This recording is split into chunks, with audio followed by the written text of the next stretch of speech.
క్రైస్తవులకు జరుగుతున్నటువంటి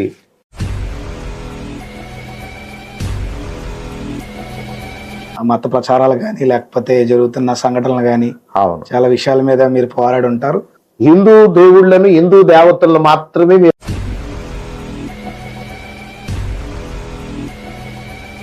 మీరు పోరాడుతున్న పోరాటం అంతా క్రైస్తవుల మీద, క్రైస్తవ హక్కుల కోసం అని చెప్పి అన్నారు. ఆ అన్యాయం మీద ప్రశ్నించడానికి ముందు వరుసలో ఈ ఫెడరేషన్ ఉంటుంది. అసలు మీ ప్రధాన లక్ష్యం ఏంటి అనే దాని గురించి మాట్లాడాలంటే దాని గురించి ఏం చెప్తారు? ఈ ఇండియన్ క్రిస్టియన్ ఫెడరేషన్ అనేటటువంటిది ప్రశ్నిస్తానే ఉంటది, పోరాటం చేస్తూనే ఉంటది. సార్, ఐసిఎఫ్ యొక్క ప్రధాన లక్ష్యం అంటే ఒక సింగిల్ వర్డ్ ఏం చెప్తారు? భారతదేశంలో ఉన్నటువంటి భారతీయులందరూ ఒకటే అని బలంగా నమ్మిన 3 విలువలు యూనిట్ చూపించేటటువంటి విషయంలో వాళ్ళకి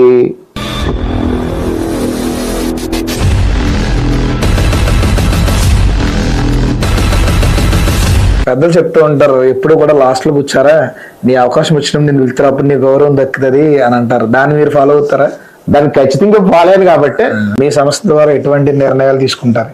రాజ్యాంగబద్ధమైనటువంటి వాయిసే ఇవ్వాలి తప్ప ఇండియన్ క్రిస్టియన్ ఫెడరేషన్ అనే సంస్థ మీద అపోహాలు, తప్పుడు ఉద్దేశాలు, ఈయనకంటే తక్కువగా ఉన్నాం ఈ రోజున మనం లెక్క చేయడినా ఈయన రేంజ్ పెరిగిపోయింది.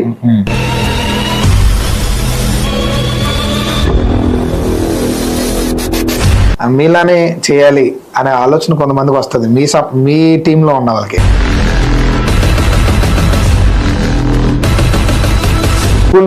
కొంతమంది మనతో పనిచేసినటువంటి వ్యక్తులే ఒకరిద్దరు ఇలాంటి సంస్థలు పెట్టారు.